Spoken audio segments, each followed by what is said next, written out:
Kalau dia bisa menerjemahkan 2 kilo beratnya kitab itu, maka dibayar dengan emas 2 kilo. Jadi dihargai betul ilmu itu. Dan ilmu itu tidak akan lahir dari tradisi membaca dan membaca. Tapi begitu abad pertengahan, tradisi membaca itu sudah hilang. Diganti dengan tradisi menyepi. Lah maka mulai abad pertengahan itulah munculnya yang namanya thorikat. Munculnya yang namanya tradisi kesufian. Yaitu menghormati para wali. Bukan ilmuwan. Tapi guru-guru sufilah yang dihargai dan dihormati. Dan makam-makam para wali itulah yang lebih ramai daripada masjid dan universitas.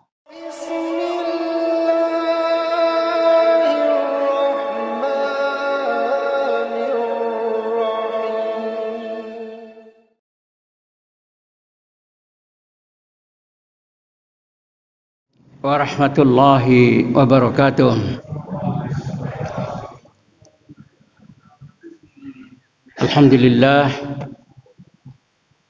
Alhamdulillahilladzi khalaqal mauta wal hayata liyabluwakum ayyukum ahsanu amala.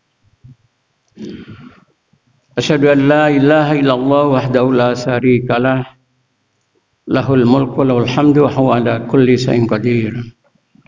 Wa asyhadu anna Muhammadan abduhu wa rasuluhu la nabiyya ba'da. Allahumma shalli wa sallim wa barik ala sayyidil mursalin nabiyina Muhammadin sallallahu alaihi wasallam wa ala alihi wa sahbihi ajma'in. Allah Ta'ala fi kitabihil karim. A'udzu billahi minasy syaithanir rajim. Bismillahirrahmanirrahim. Ya ayyuhalladzina amanu taqullaha haqqa tuqatih wa la tamutunna illa wa antum muslimun. Ya ayyuhalladzina amanu taqullaha wa qulu qawlan sadida yuslih lakum a'malakum wa yaghfir lakum dzunubakum. Wa may yuti'illah wa rasulahu faqad faza fawzan 'azima. Shadaqallahul azim. Amma ba'd. Hadirin hamba Allah rahimakumullah.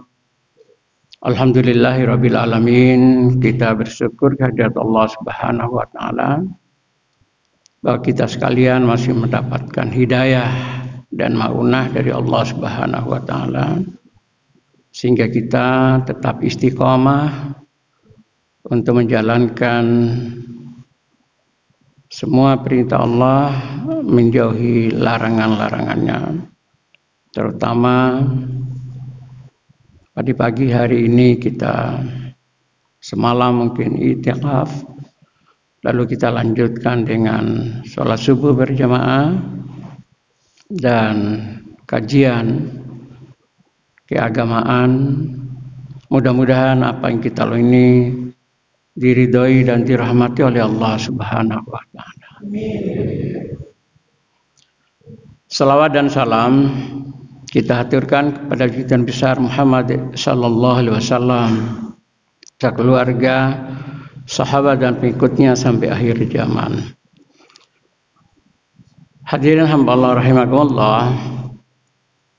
Syahrul Ramadan alladzi unzila fihi al-Qur'an hudal linnasi wa bayyinatin minal huda wal furqan. Bulan Ramadan adalah bulan diturunkan Al-Qur'an. Hudal linnas sebagai petunjuk bagi manusia, wa bayyinatin minal huda wal furqan. Penjelas dari petunjuk itu dan pemisah antara yang benar dengan yang salah, yang batil dengan yang benar. Nah, hadirin hamba Allah rahimakumullah, Al-Quran itu ada 2 pola diturunkan oleh Allah. Yang pertama adalah Al-Quran diturunkan dari Lauhul Mahfud ke Baitul Izzah. Inilah yang disebut dengan Lailatul Qadar. peristiwa turunnya Lailatul Qadar itu memang itu adalah suatu yang gaib, rahasia Allah, dan tidak ada siapapun yang tahu tanggal berapa, hari apa turunnya Al-Quran dari Lauhul Mahfud ke Baitul Izzah. Karena itu tidak bisa dilacak secara keilmuan, apalagi dalam analisis sejarah. Tetapi turunnya Al-Quran dari Baitul Izzah ke Rasulullah Sallallahu Alaihi Wasallam itu bisa dilacak secara historis. Sementara ini kita meyakini bahwa turunnya Al-Quran itu adalah pada tanggal 17 Ramadan. Maka di Indonesia misalnya memperingati nuzulul Quran itu adalah pada tanggal 17 Ramadan. Nah, riset terakhir itu, oleh Safiur Rahman yang mendapatkan hadiah Nobel Rabita Alam Islami, bahwa turunnya Al-Quran itu bukan pada tanggal 17 Ramadan, tetapi pada tanggal 21 Ramadan, bertepatan dengan 10 Agustus 610 Masehi, pada hari Senin. Karena 610 Masehi itu bukan pada hari Senin, jadi tidak tepat. Dalam riset Safiur Rahman itu, kalau tanggal 17 Ramadan itu adalah pada hari Senin. Yang betul itu adalah 21 Ramadan 610 Masehi, bertepatan dengan umur Nabi 40 tahun 6 bulan 12 hari di dalam hitungan Komariah. Tapi kalau dalam hitungan Syamsiahnya, peredaran matahari atau Masehinya adalah Nabi berumur 39 tahun 3 bulan 12 hari. Nah, itulah tanggal 21 Ramadan 610 Masehi. Nah, hadirin hamba Allah rahimakumullah, itu Al-Quran turun pada diri Rasulullah SAW di Gua Hira atau Jabal Nur. Bapak Ibu yang sudah melaksanakan haji atau umroh itu pasti biasanya di bawah ziarah ke melewati Jabal Nur. Dan ada yang naik juga di Gua Hira itu. Nah, Rasulullah SAW itu tahun-tahun terakhir dari kenabian, terutama 3 tahun terakhir menjelang turunnya wahyu itu, Rasulullah SAW itu selalu melakukan tahannus, bersemedi kalau bahasa sekarang, menyendiri di Gua Hira itu. Pertanyaannya ada 2. Mengapa Rasulullah SAW itu melakukan tahannus, menyendiri di Gua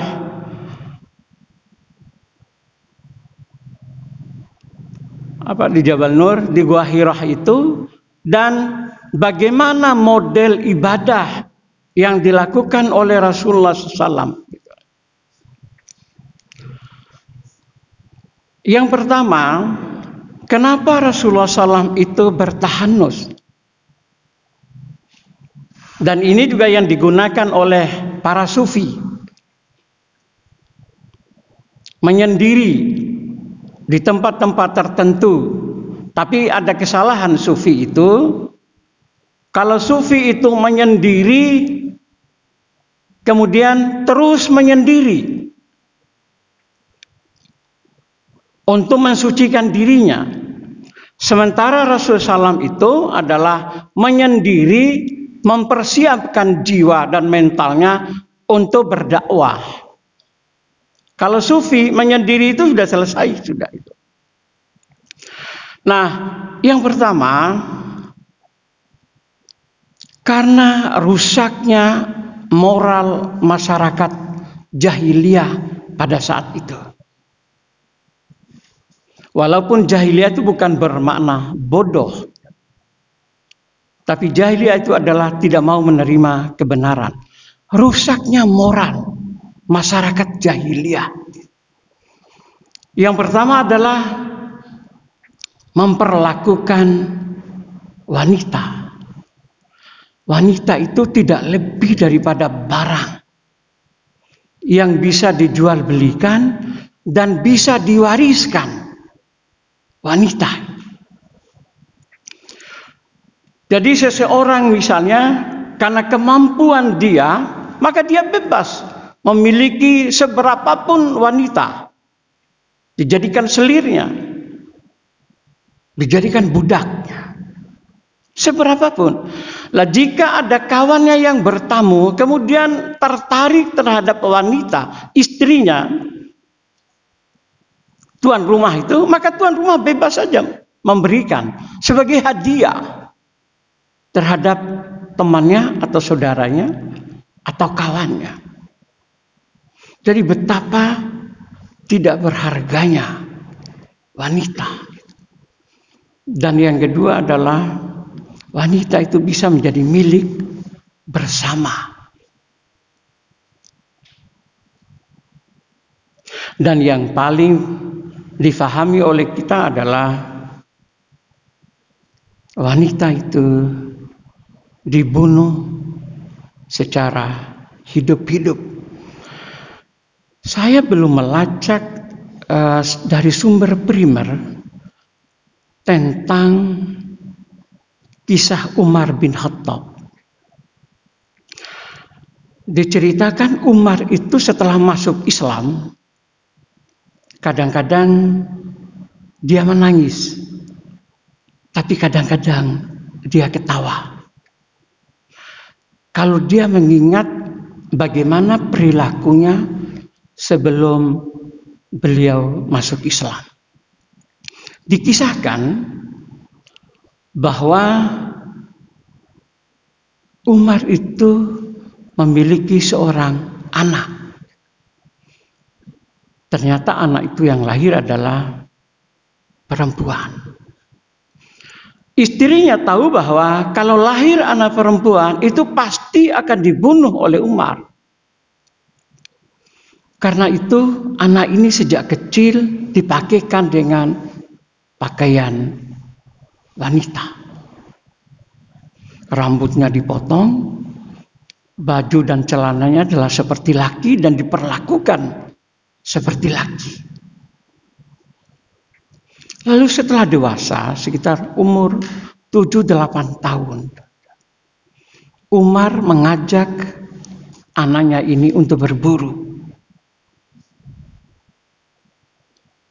Setelah berburu, ternyata anak ini mau kencing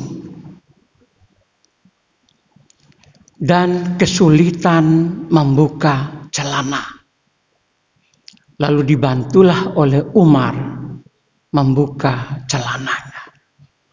Betapa kaget Umar melihat ternyata anaknya ini adalah seorang perempuan. Seketika itu Umar menggali tanah, kemudian ditanya oleh anaknya, "Untuk apa ayahanda engkau menggali tanah itu?" Terus saja Umar menggali dan menggali. Lalu anaknya diikat dan dikubur hidup-hidup. Umar mengatakan, kalau saya ingat itu saya selalu menangis. membayangkan bagaimana sadisnya budaya jahiliyah itu.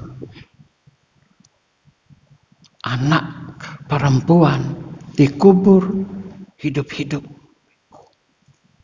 Tapi dia ketawa itu kalau mengingat pada saat dia berburu, kemudian dia buat dari bahan makanan itu patung, kemudian dia sembah.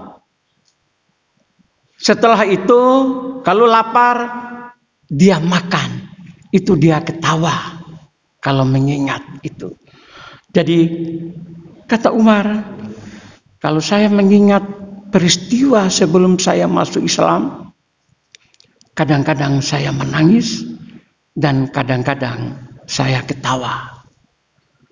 Karena patung dan berhala itu dibuat dari bahan makanan, setelah disembah, kalau lapar dimakan.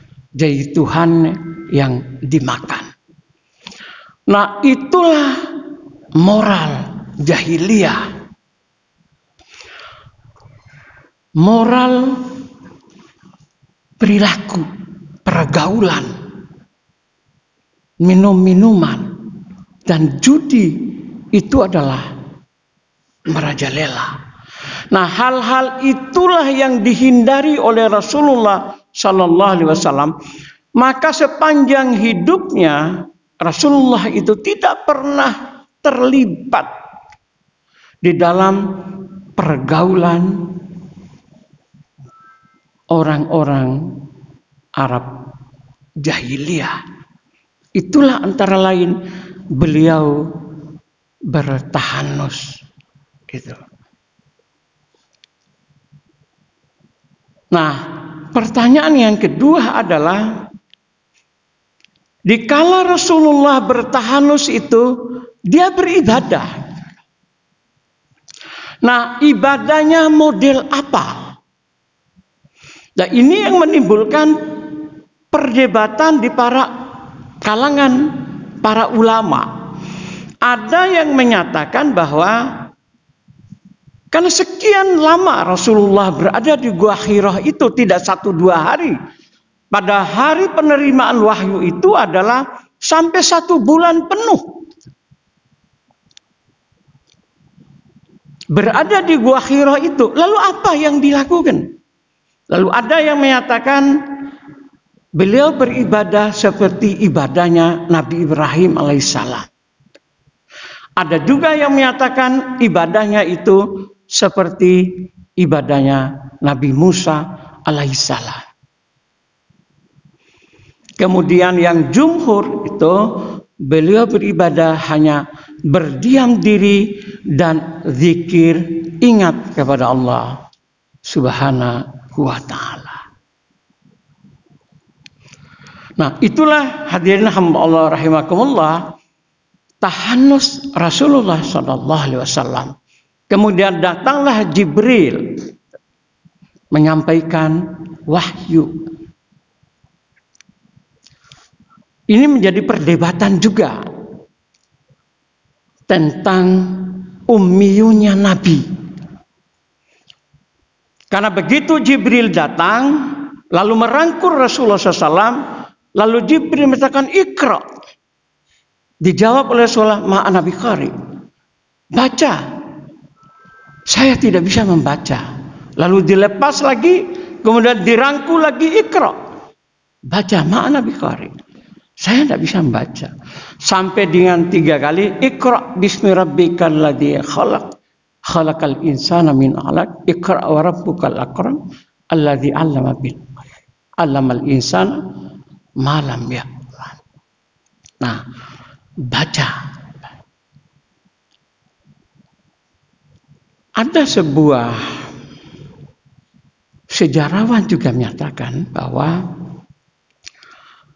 ummiyun Nabi itu apakah sampai dengan beliau menerima wahyu,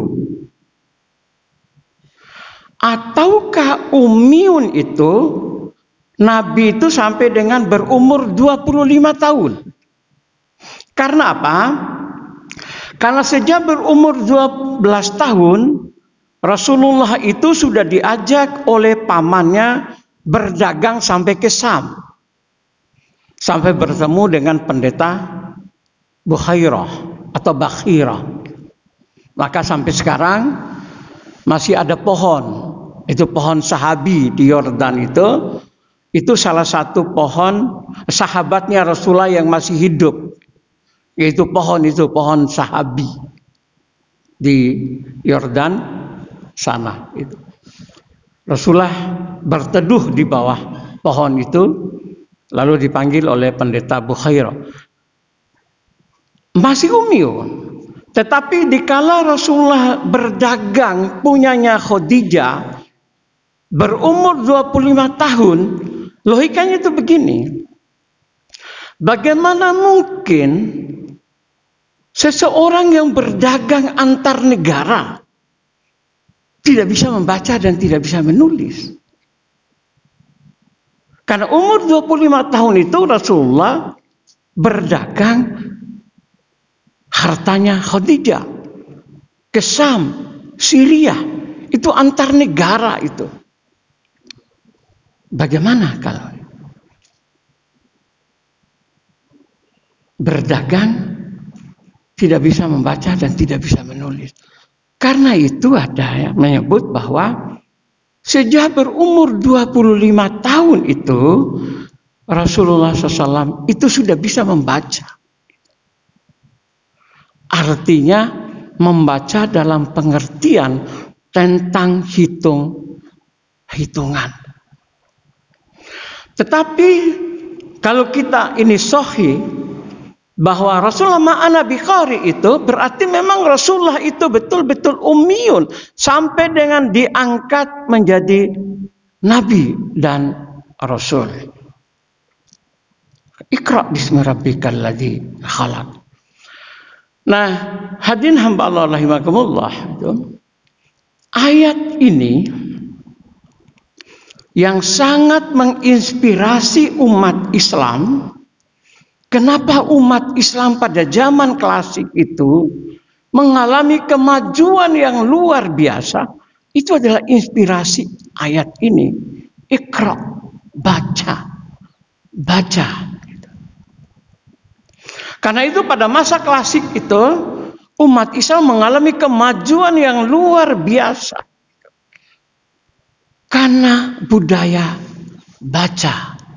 Maka lahir ilmuwan-ilmuwan, para ulama fikih, para filosof, para sufi-sufi besar.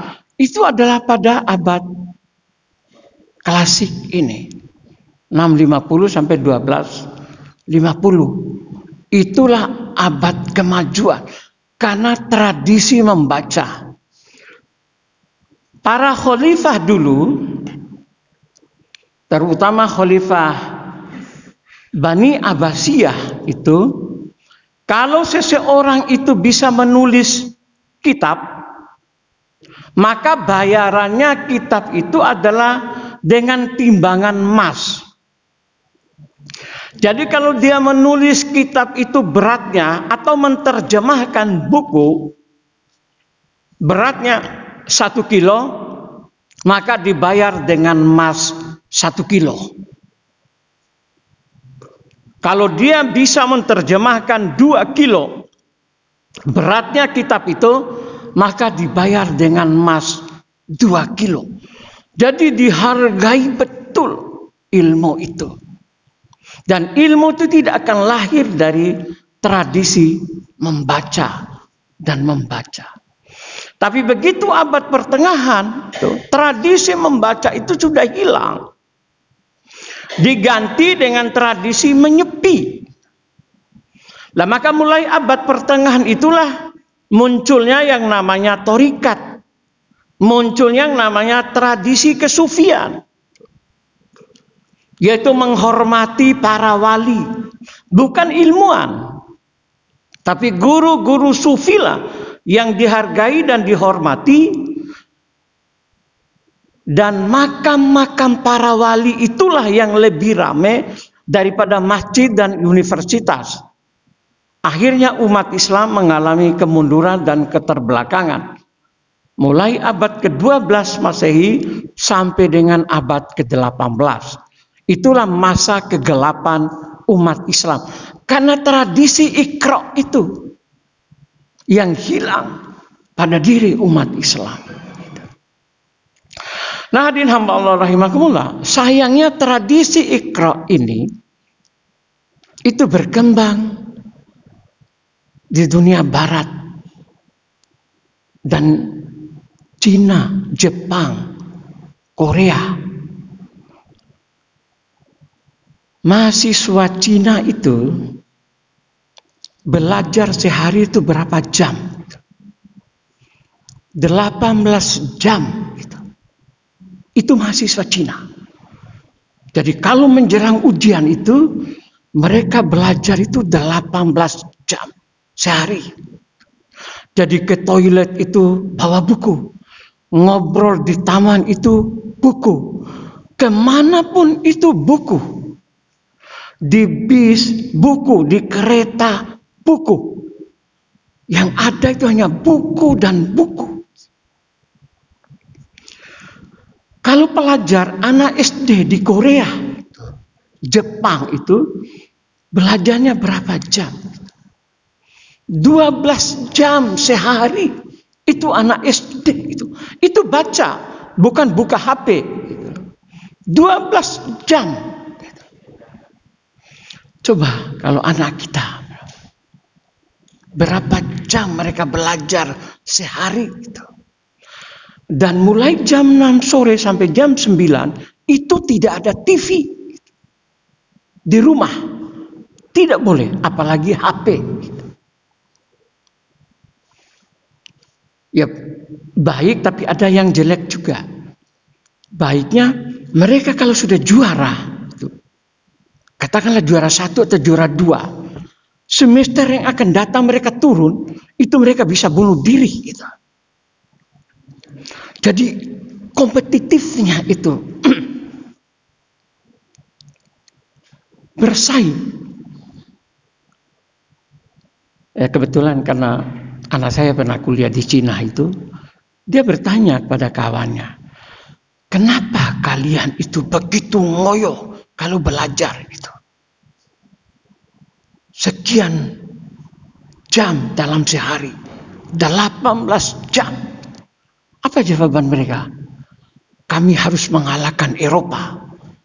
Kami harus mengalahkan Amerika. Kami harus mengalahkan Jepang. Itu yang ditanamkan di otak-otak pelajar dan mahasiswa Cina itu. Jadi jangan heran memang mereka itu mengalami kemajuan yang luar biasa. Teknologinya luar biasa. Karena budaya baca itu Iqra. Iqra. Lah sayangnya umat Islam itu budaya baca. Padahal Rasulullah SAW itu sepanjang waktu itu selalu membaca Al-Quran. Tentu saja baca dengan hafalan. Tidak pernah itu dari tidak membaca. Artinya ngaji. Baca Al-Quran yang ada di otak. Jadi terus dihidupkan saraf itu. Nah, Iqra bismi rabbikal ladzi khalaq. Budaya baca yang kalau boleh dikatakan yang tidak ada di dunia Islam itu. Makanya tidak heran kalau umat Islam kita itu mengalami kemunduran dan keterbelakangan. Nah, hadirin hamba Allah rahimakumullah. Pertanyaan selanjutnya adalah, apakah betul bahwa Al-Quran itu adalah kalamullah? Karena inilah yang digugat oleh para orientalis. Saya hanya melihat dari sisi sejarah. Yang pertama, Rasulullah SAW itu ayahnya sebelum beliau lahir itu sudah wafat. Dan yang kedua, ibundanya sekitar Rasulullah berumur 6 tahun wafat. Apa maknanya itu? Jadi bisa jadi kan apabila seseorang itu orang tuanya masih ada, bapak dan ibunya masih hidup, bapak dan ibunya itulah yang mendidik dia, yang mengajari dia, sehingga bisa menguasai beberapa pengetahuan karena didikan bapak dan ibu. Imam Syafi'i umur 9 tahun itu sudah menghafal Al-Quran. Siapa yang mendidik? Itu orang tuanya. Tapi Rasulullah SAW orang tuanya sudah mati sebelum beliau lahir. Jadi tidak mungkin bapaknya yang mendidik dia.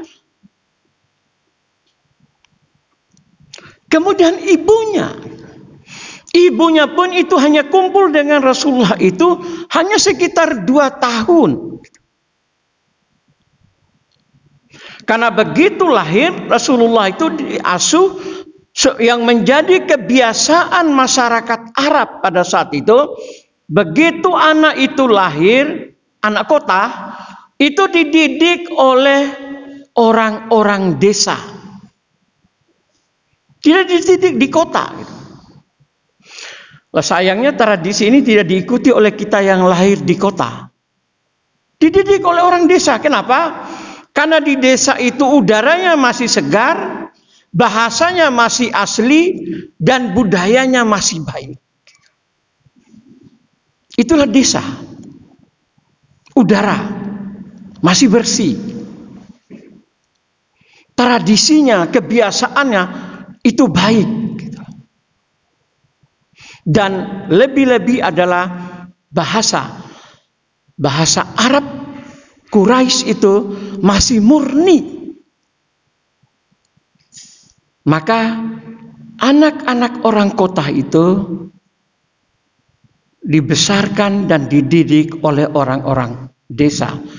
Dan yang mendidik Rasulullah SAW itu adalah Halimatus Sa'diyah.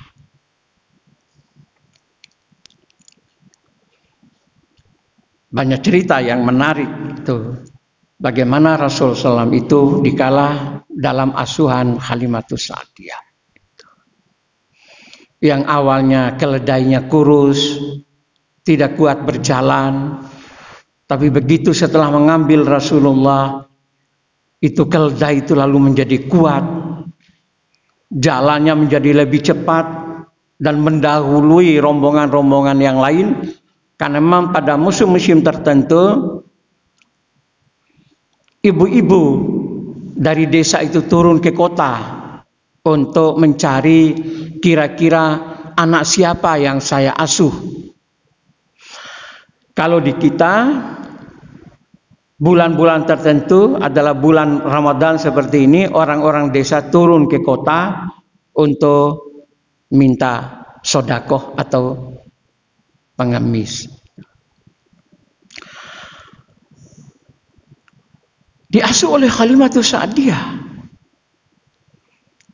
Setelah 4 tahun dibelah dadahnya, kemudian lalu Halimah mengembalikan Muhammad itu dalam asuhan ibunya.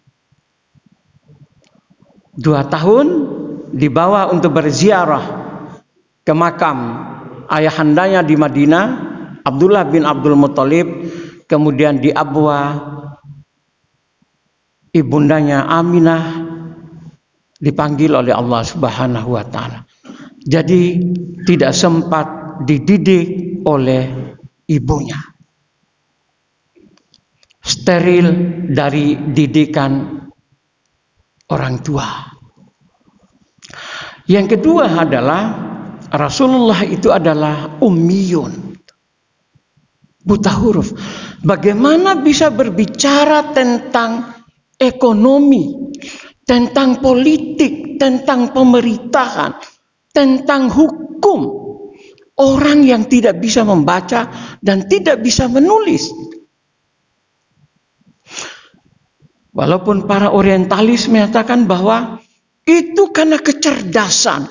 Jadi bagaimana orientalis itu menggugurkan bahwa Al-Quran itu bukan wahyu Tuhan, tapi berasal dari Rasulullah SAW, itu adalah mereka mengangkat IQ-nya, kecerdasan Rasulullah SAW. Karena memang Muhammad itu adalah orang yang cerdas, di atas rata-rata.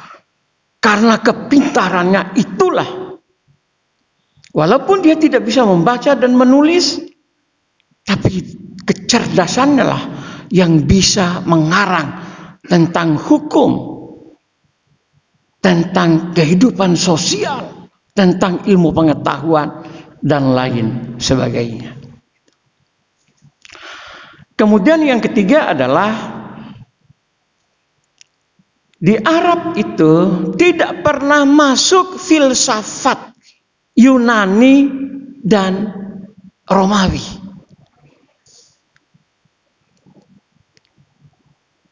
Kemajuan ilmu pengetahuan sebelum kelahiran Rasulullah SAW itu adalah di tangan Yunani dan Romawi. Kita tahu bagaimana para filosof Yunani, Plato, Aristoteles, dan sebagainya itu. Nah, pengetahuan filsafat ini itu tidak pernah datang, tidak pernah masuk di wilayah Makkah dan Madinah, Hijaz, atau Arab. Jadi kalau Arab itu adalah Saudi dan Yaman, itulah sebenarnya Arab itu. Kalau Irak, Syria, Palestina itu bukan Arab itu. Jadi Arab itu adalah Yaman dan Makkah, Madinah. Makanya orang-orang Yahudi dulu itu datang ke Madinah itu karena mereka sudah tahu bahwa Nabi akhir itu akan lahir dari Arab, yaitu dari Saudi dan Yaman. Karena itu mereka tidak datang ke Irak, ke Syria, atau ke Mesir. Niscaya mereka datang ke Madinah. Karena mereka tahu bahwa Nabi terakhir itu akan lahir dari tanah Arab. Arab itu adalah Hijaz dan Yaman. Itulah Arab. Mesir itu diarabkan karena setelah ditaklukkan oleh orang Islam itu menggunakan bahasa Arab itu. Irak, Syria itu juga diarabkan karena setelah dikuasai oleh Islam mereka menggunakan bahasa Arab. Secara geografis dan budaya itu sebenarnya mereka bukan Arab, tapi diarabkan. Nah, falsafah Yunani, falsafah Romawi, ya disebut dengan Helenisme itu, falsafah Hellas itu tidak pernah masuk di tanah Arab, gitu. Karena memang wilayahnya yang demikian susah untuk dimasuki oleh bangsa lain. Maka mungkin pernah saya sampaikan bahwa satu-satunya kota yang tidak dimasuki oleh penjajah orang Barat itu adalah Makkah dan Madinah. Tidak pernah dimasuki oleh penjajah. Gitu. Lah, penjajahan modern saja tidak, apalagi masa Yunani dan Romawi. Jadi dari mana Rasulullah SAW itu bisa mengarang tentang ilmu pengetahuan, tentang filsafat kehidupan. Padahal filsafat yang berkembang sebelumnya tidak pernah masuk ke wilayah itu. Nah, jadi hadirin hamba Allah rahimakumullah. Jadi ini pas. Jadi banyak bukti-bukti lain kalau saya kira sudah banyak itu para ustaz-ustaz lain yang menyampaikan tentang bagaimana tentang isi dari Al-Quran sendiri, tentang cerita Nabi Adam, Nabi Nuh, Nabi Musa, Nabi Ibrahim, Nabi Daud, Nabi Sulaiman sampai Nabi Isa. Itu dari mana Rasulullah SAW itu mendapatkan cerita itu? Padahal Rasulullah tidak pernah membaca Taurat dan Injil itu. Dan bagaimana cerita tentang Fir'aun misalnya yang tenggelam di Laut Merah itu, badannya masih utuh dan baru ditemukan pada abad ke-18. Padahal tidak ada siapapun yang tahu bahwa tubuh Fir'aun itu masih utuh. Tapi Al-Quran menceritakan itu. Dari mana Rasulullah mendapatkan informasi itu? Kalau itu bukan dari Allah Subhanahu wa Ta'ala. Belum lagi misalnya tentang kesamaan kata hari. Yaum disebut dengan ayam itu 365 hari, misal 356 hari misalnya. Sahrun bulan disebut 12 kali, itu sejumlah bulan. Har dan bar, panas dan dingin dan sebagainya itu sama jumlahnya. Itu siapa yang bisa mengarang? Itu semata-mata adalah dari Allah Subhanahu. Mungkin masih sambil menunggu sholat, saya mungkin persilakan kalau ada pertanyaan, nggih. Ya, nggih, monggo. Yang pertama masalah apa namanya? Tadi kalau nggak salah umat Islam itu mundur karena tidak suka membaca. Nah, kalau kita melihat kondisi di Indonesia, kita mungkin literasinya bangsa Indonesia susah. Dan cuma berapa buku per tahun atau masih sedikit. Tapi yang mungkin sekarang terbuka lagi adalah fakta bahwa IQ orang Indonesia itu rendah, rata-rata 78. 78 itu cuma hanya beberapa strip di bawah IQ-nya chimpanzee. Memang nggak begitu lah. Kalau IQ-nya rendah bisa malas baca, kalau malas baca tadi. Kemudian jadi ya malas baca atau juga faktor yang lain, buku mahal dan macam-macam. Kemudian sejahtera dan macam-macam. Ya memang konkret. Kemudian yang kedua pertanyaan saya, ini yang banyak selalu diremehkan atau jadi bahan perbincangan bagi orang-orang non-Islam bahwa kenabian Nabi Muhammad, yaitu saat kedatangan malaikat Jibril di Gua Hira itu katanya tidak ada saksi, sehingga mereka mengatakan bahwa Nabi Muhammad hanya ngeklaim bahwa dia itu hanya dapat itu, tapi tidak ada bukti baik sejarah atau macam-macam yang menyatakan bahwa Nabi Muhammad itu adalah seorang rasul. Nah, ini bagaimana kalau kita membantah mereka tentang seperti itu? Terima kasih. Terima kasih. Ya, makasih. Mungkin lanjut aja sama yang kedua, ya kan? Ya, Pak belakang, ya. Yang dapat dilakukan dari Bapak Islam tadi terkait dengan turunnya Al-Quran yang tanggal 21 bukan tanggal 17. Artinya ini menjadi sebuah aktualisasi nilai atau pemahaman kita terkait dengan nuzul Quran. Selama ini kita kan mencari Lailatul Qadar itu 10 hari terakhir di Ramadan. Sementara secara historis yang kita tahu dan kita yakini kita 17 ini menjadi diri ketika umat Nasrani yakini Yesus itu lahir di tanggal 3 Februari, tapi merayakannya di tanggal 25 Desember. Satu sisi kita yakin bahwa tanggal 17 Ramadan turunnya Al-Quran, tapi memperlihatkan atau merefleksikan tentang pembuatannya di 10 hari terakhir di bulan Ramadan. Yang kedua terkait dengan ritual Rasulullah, kasus tadi di Gua Hira yang diplomati ya. Mungkin pasti Rasulullah tidak pernah melakukan sholat di sini karena posisi Gua Hira itu tidak terlalu tinggi ya, untuk ukuran orang Arab, apalagi orang Arab itu sholat kita susah untuk berdiri.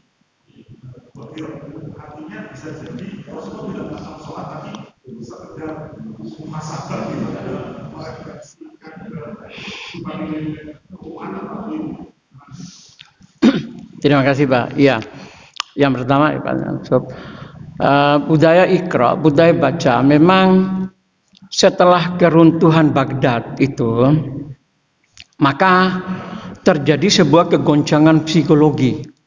Karena tidak terbayangkan umat Islam itu sebelum keruntuhan Baghdad itu menguasai dunia. Orang-orang Salib pun yang datang dari Eropa itu dikalahkan oleh umat Islam. Palestina direbut kembali. Jadi umat Islam itu membayangkan dirinya adalah betul-betul umat yang terbaik dan menguasai dunia. Tapi begitu muncul bangsa Mongol dengan menghabisi seluruh dunia Islam sampai puncaknya di Baghdad itu, maka bagaimana? Ada yang menyebut sampai 1 juta, ada yang menyebut 500.000 umat itu dibunuh dan disembelih. Yang perempuannya diperkosa, anak-anaknya disate.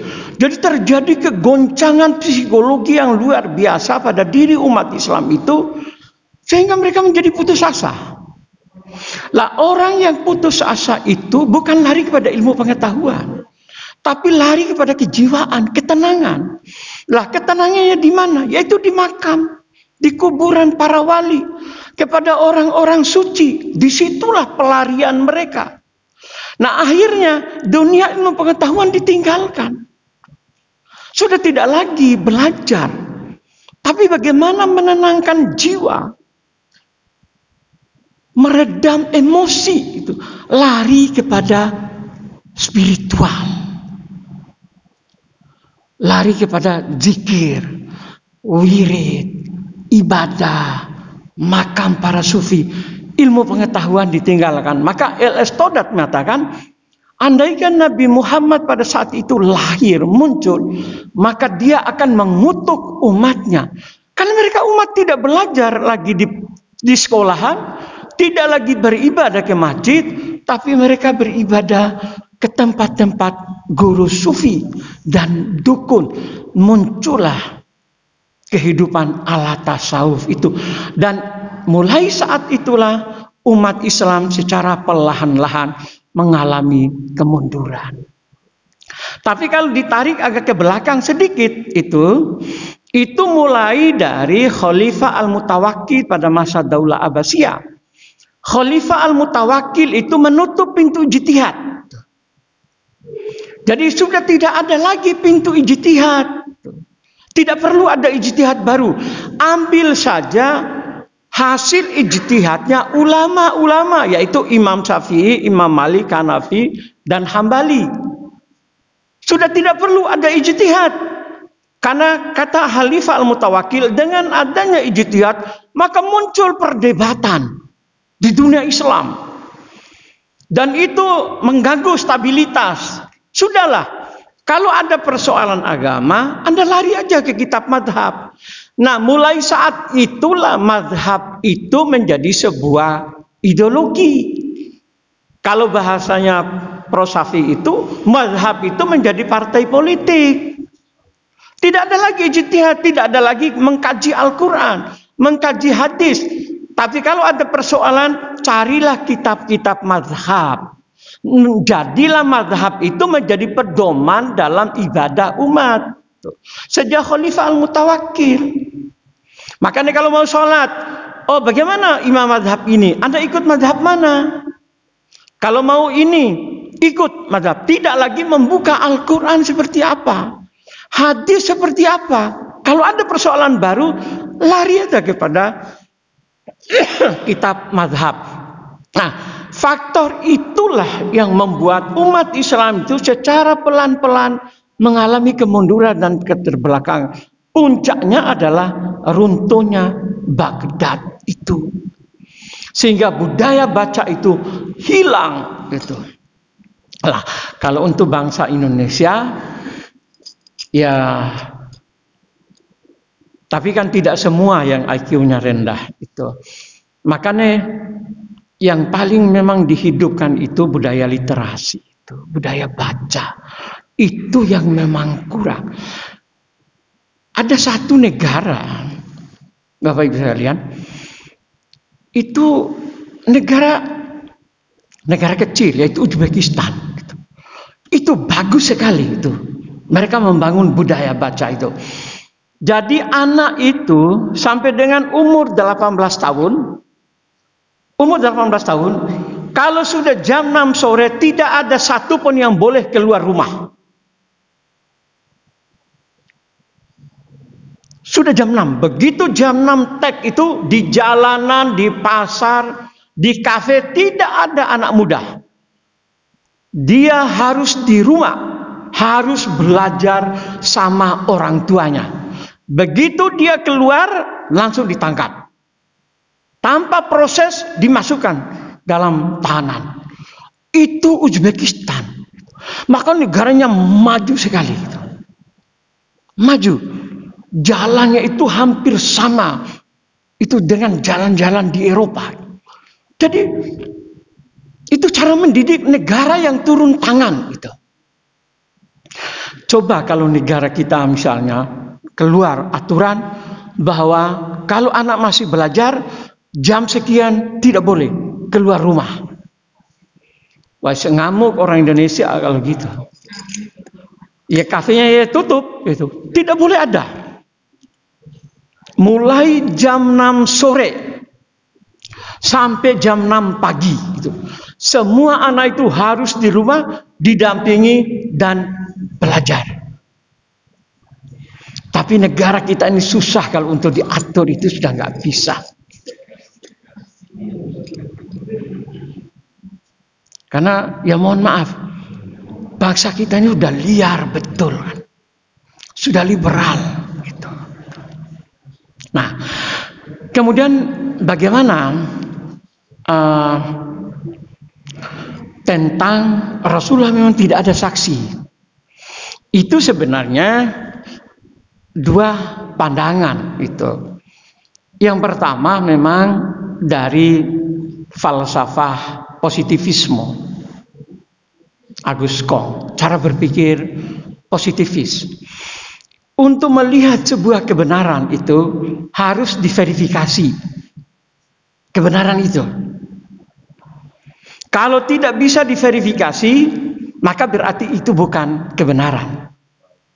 Misalnya, surga, neraka, kubur, itu ada enggak? Kita meyakini bahwa itu ada. Kalau si A bercerita bahwa saya melihat surga, melihat neraka, kemudian ada orang lain yang membuktikan. Itu baru disebut sebuah kebenaran. Tapi kalau tidak ada orang yang membuktikan, hanya si dia saja yang bercerita, itu bukan benar. Itulah cara berpikir positivis. Dan itu yang melahirkan ateisme. Tuhan itu siapa ya? Bahwa Tuhan itu ada. Oh, kitab suci, siapa yang sudah membuktikan dan pernah melihat bahwa Tuhan itu ada? Tidak ada, berarti Tuhan itu tidak ada. Itulah positivisme. Jadi, nah, Rasulullah itu tidak kita lihat secara akal, rasio atau positif, tapi kita melihat secara keimanan. Jadi kita melihatnya harus dari sisi iman. Bahwa kita percaya Rasulullah itu adalah seorang nabi dan rasul, itu iman. Tanpa perlu pembuktian. Sama dengan kenapa babi itu diharamkan. Kalau kita menyatakan karena cacing pita, bagaimana kalau cacing pitanya dihancurkan? Berarti kan menjadi halal. Atau karena kotor, bagaimana kalau dibersihkan? Berarti kan menjadi halal. Bukan, itu iman. Karena itu dilarang. Jadi meyakini tentang surga, neraka, Tuhan, Rasulullah itu adalah dengan kacamata iman.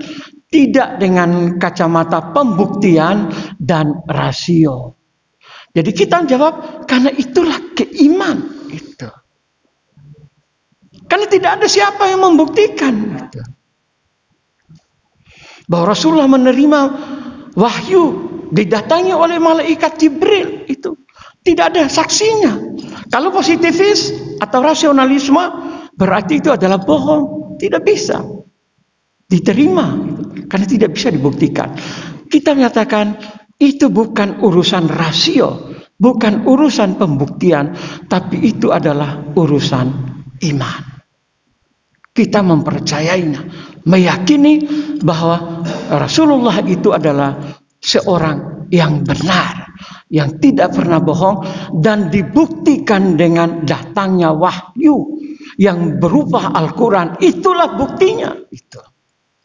Jadi kalau ditanya buktinya mana? Ya Al-Quran itu. Yang telah menjadi kitab suci. Itulah buktinya bahwa Nabi Muhammad Rasulullah itu didatangi oleh malaikat Jibril. Pertama kali adalah di Gua Hira itu. Pembuktinya apa? Adalah Al-Quran itu. Kalamullah. Ya. Lah kemudian, perdebatan tentang nuzulul Quran itu memang malah bukan tahun terakhir umur 40 itu, malah ada yang menyebut itu bahwa awal kenabian sudah didatangi oleh malaikat Jibril itu. Walaupun itu pendapat tidak kuat itu. Ada sejarawan itu. Artinya apa? Bahwa masyarakat Arab itu memang tidak mementingkan peristiwa kejadiannya, tetapi maknanya yang didalami oleh mereka, bukan kejadian. Karena memang sebelum hijrah itu tidak ada tanggal dan tahun yang menjadi patokan. Jadi orang Arab itu misalnya kapan lahirnya Nabi Muhammad? Ya tahun gajah itu saja. Pada tahun berapa itu? Ya lahir pada tahun gajah itu. Yaitu pada saat pasukan Abraham menyerang Ka'bah. Nah tahun berapa itu? Oh ternyata 571 Masehi misalnya. Jadi itu saja dihitung. Karena itu maka hampir semua banyak peristiwa di dalam sejarah Islam itu menjadi perdebatan. Tanggalnya, bulannya, termasuk tahunnya. Lah apalagi terhadap nuzulul Quran ini. Itu tanggal berapa sebenarnya? Turun betulnya Al-Quran yang diterima oleh Nabi dulu itu. Karena Nabi juga tidak menceritakan pada tanggal sekian. Hanya disebut Al-Quran saja menginformasikan pada bulan Ramadan. Pada bulan Ramadan. Karena syahrul Ramadan unzila fil Quran. Hanya itu. Tidak dari Rasulullah. Lalu dicarilah tanggal berapa. Hanya Rasulullah menyatakan pada hari Senin. Lah hari Senin itu hari-hari akhir Rasulullah berada di Gua Hira. Karena setelah itu kan turun dari Gua Hira menemui istrinya. Lalu istri Khadijah lalu dibawa ke Waraqah bin Naufal. Menyampaikan bahwa Rasulullah itu gelisah dan resah.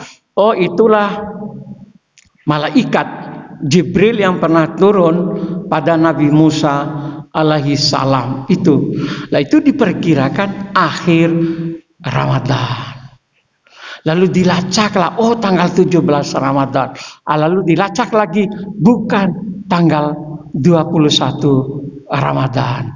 Dan itu kita mempercayai 21 atau 17 itu tidak mempengaruhi iman kita. Yang kita yakini adalah bahwa Al-Quran itu diturunkan oleh Allah kepada Rasulullah SAW pertama kali di Gua Hira. Dan Al-Quran itu adalah kalamullah. Itu hanya yang terkait dengan keimanan. Turunnya pun misalnya, andaikan, tapi belum ada, tidak ada satupun sejarawan yang menyatakan turun pertama kali itu bukan di Gua Hiro. Tapi kita mempercayai Gua Hiro itu tidak ada kaitan dengan iman.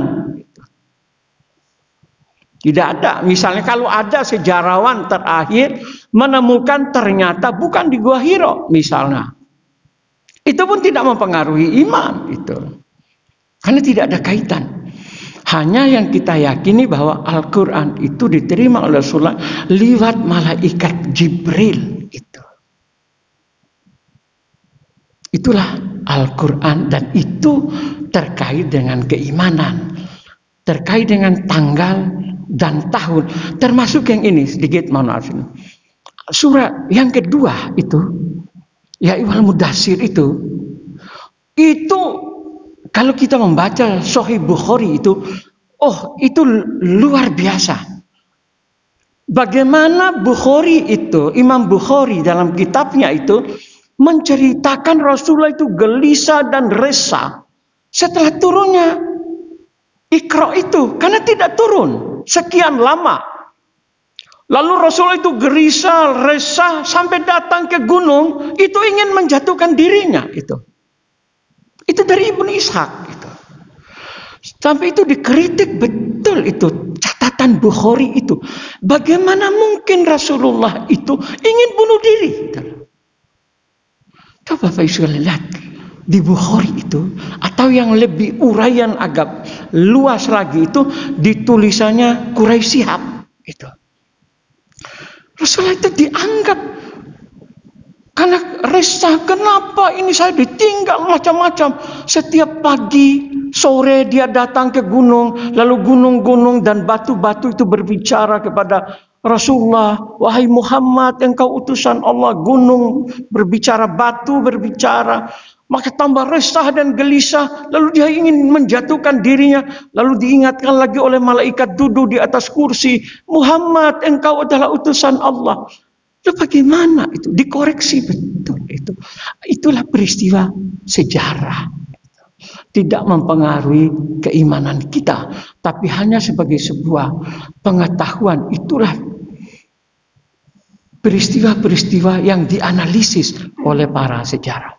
Saya kira itu ya Bapak Ibu sekalian, karena waktunya. Terima kasih dan mohon maaf jika ada yang salah, saya mohon maaf. Kalau ada yang benar, itu semata-mata karena hidayah Allah.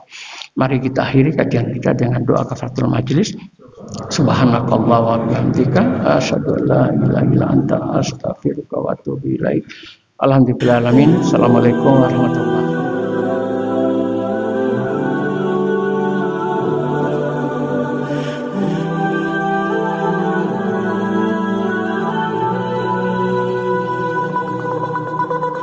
Oh